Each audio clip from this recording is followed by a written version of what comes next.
Lockdown से पहले गीता के घर का नजारा कुछ ऐसा था कि रोहन ऑफिस जाता था और शिविन स्कूल। जिनके घर से जाने के बाद गीता काम खत्म करके बाकी समय आराम करती थी। लेकिन लॉकडाउन के बाद ऑफिस और स्कूल घर में ही खुल गए और इससे गीता का हाल वो तो आपको देखने में ही मजा आएगा। शिविन, ओ शिविन, महाराज उठने के लिए क्या 21 तोपों की सलामी लेंगे? अरे बिस्तर से बाहर निकल, ऑनलाइन क्लास स्टार्ट होने वाली है। अरे तुम भी हद करती हो, स्पीकर की तरह चिल्लाने की क्या जरूरत है? दिख नहीं रहा मेरी कॉन्फ्रेंस चल रही है। अब कैमरा और स्पीकर ऑन कर रहा हूं, मुझे कोई शोर नहीं चाहिए। इस पर जैसे ही रोहन लैपटॉप का कैमरा और स्पीकर ऑन करता है तभी कुकर की सीटी बजती है। करा लो अब इसे चुप। लॉकडाउन नहीं हुआ, मेरी मौत का फरमान जारी हो गया। दोनों बाप बेटे ने नाक में दम किया हुआ है।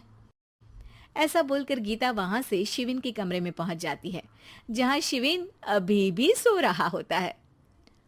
ओ आलसी, अब अगर 5 मिनट में नहीं उठाना तो आज तेरा गेम और यूट्यूब कैंसिल। माँ की बात सुनकर शिविन बिना 1 मिनट गंवाए उठ खड़ा होता है। उठ गया, अभी नहाकर भी आता हूँ। ये नाटक कहीं और, मुंह पर गीला कपड़ा मार और पढ़ने बैठ। शिविन की ऑनलाइन क्लास स्टार्ट हो जाती है, जिस पर गीता उसे वहां बिठाकर रसोई में चली जाती है। थोड़ी देर में उसे कमरे से कुछ आवाज सुनाई देती है, जिसे सुनकर वो कमरे में वापस आती है। हाय राम, तुझे क्लास अटेंड करने के लिए बोला था, कैमरा ऑफ करके बिस्तर पर नाचने के लिए नहीं बोला था। मम्मी मुझे कुछ समझ नहीं आ रहा, आप बाद में पढ़ा देना ना, वैसे भी अटेंडेंस तो लगी गई है। हाँ हाँ बेटा, जरूर बन जा। तू अभी से हम सबका बाप बन जा।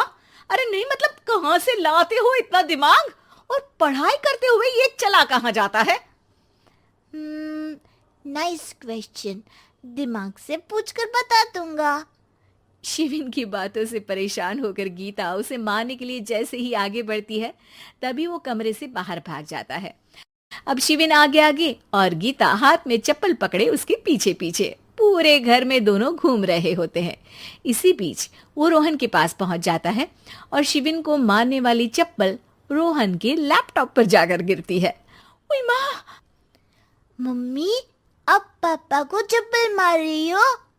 वो आज तक के रिपोर्टर, चुपचाप जाकर क्लास अटेंड कर ले, नहीं तो अगली तेरे पीछे लगेगी।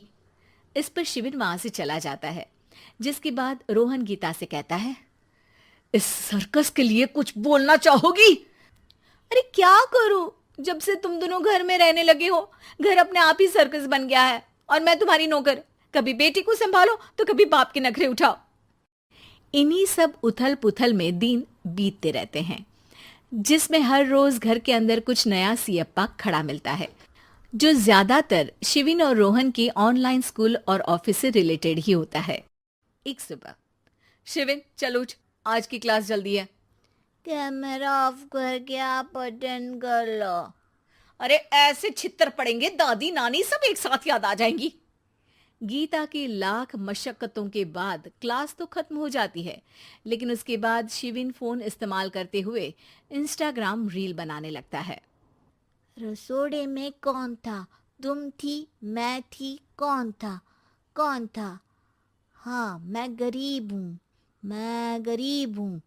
अरे ओ गरीब के बेटे, आजा, मैं बनाती हूँ तुझे गरीब। मैं बताती हूँ रसोड़े में कौन था।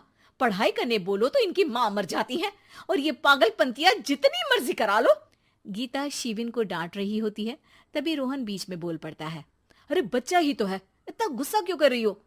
बेटे का साथ देने की इसी एक कोशिश में अब शिविन के साथ साथ रोहन भी गीता के गुस्से की सूली पर चढ़ जाता है।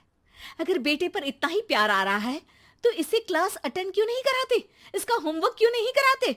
उस समय तो बहुत जल्दी मीटिंग आ जाती है, वो काम मैं करूं और यहाँ इस बेफिजुली की चीज में तरफदारी करके बन जाओ महान। हे भगवान, कोई तो इनके ऑफिस और स्कूल खुलवाओ, मैं इन्हें और घर में नहीं सह सकती। अरे कुछ और मांग लेती, क्योंकि तुम्हारी ये विश इस साल तो पूरी होने से रही, कोरोना। हाय नास बेटे ने जिंदगी ही बर्बाद कर दी। खाए कोई पचाए कोई, कल मुझे चुन चुन कर सबको मेरी बद्दुआ लगेगी। उन्होंने दुनिया का और इन बाप बेटे दोनों ने मेरा जीना मुश्किल कर दिया। गीता वहां से चली जाती है, जिसके बाद रोहन शिविन से कहता है, अरे तुम्हारी मम्मी इतनी भड़की हुई क्यों है? आपकी वजह से पूरा समय घर में रहते हो और उस पर कोई काम कराने की जगह बस ऑर्डर देते रहते हो। अच्छा बेटे, सारा इल्जाम मुझ पर? पूरा दिन तो वो तुम पर ही चिल्लाती है। हाँ, मतलब दोनों का 50-50 है, कुछ करना पड़ेगा। वो कहते ना, make the best out of worst. I have an idea. वैसे तुम्हारी माँ सही कहती है, बहुत जुबान चलाने लगे हो, कम बोला करो। अगली सुबह रोहन और शिविन अपनी गलती को सुधारने के लिए गीता के उठने से पहले घर का आधा काम खत्म कर देते हैं, जिसे देखकर गीता खुश हो जाती है और फिर बाकी बचा काम वो तीनों मिलकर पूरा कर लेते हैं। जिसके बाद अब वो सब मिल बांट कर हर काम में एक दूसरे की मदद करते हुए लॉकडाउन का मजा लेने लगते हैं।